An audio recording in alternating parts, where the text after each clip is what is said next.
تو یاد رکھو موت بہت تیزی سے تمہارے قریب آ رہی ہے، بہت تیزی سے. اور حضور پاک صلی اللہ تعالی علیہ وسلم کی وہ حدیث بھی میں آپ کو سناؤں.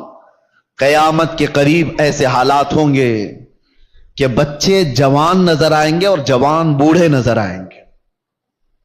کیا آج نہیں معلوم آپ کو؟ بچوں کے اندر جو حرکتیں ہیں وہ جوانوں سے کی جیسی ہیں. 6 سال کے 7 سال کے بچے بالغ لوگوں کی باتیں کرتے ہیں، جوانی ابھی سے آئی ہوئی لگتی ہے. اور جوانوں کو دیکھو یہ سب ٹوٹے بکھرے ہوئے، ارے 20 سال 22 سال کی عمر میں سفید بال، اور یہ بوڑھے لگنے لگ گئے. ان کی زندگیاں 30 سال کو جاتے جاتے ریٹائرڈ ہو گئی، گھروں کے حالات خراب ہو گئے. کتنے ایسے ہیں. ارے جوانی کس کو کہا جاتا تھا پتہ ہے؟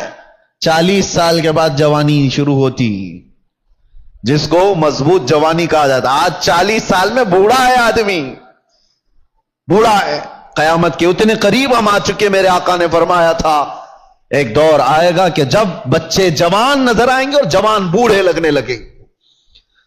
ان حالات کا باریکی سے آپ مطالعہ کرو میرے عزیزو. اب ہمیں تقریروں کے اعتبار سے کوئی ایک مقرر ایک خطیب سمجھ کر کے ایک ٹرینڈ کے حساب سے مت لو.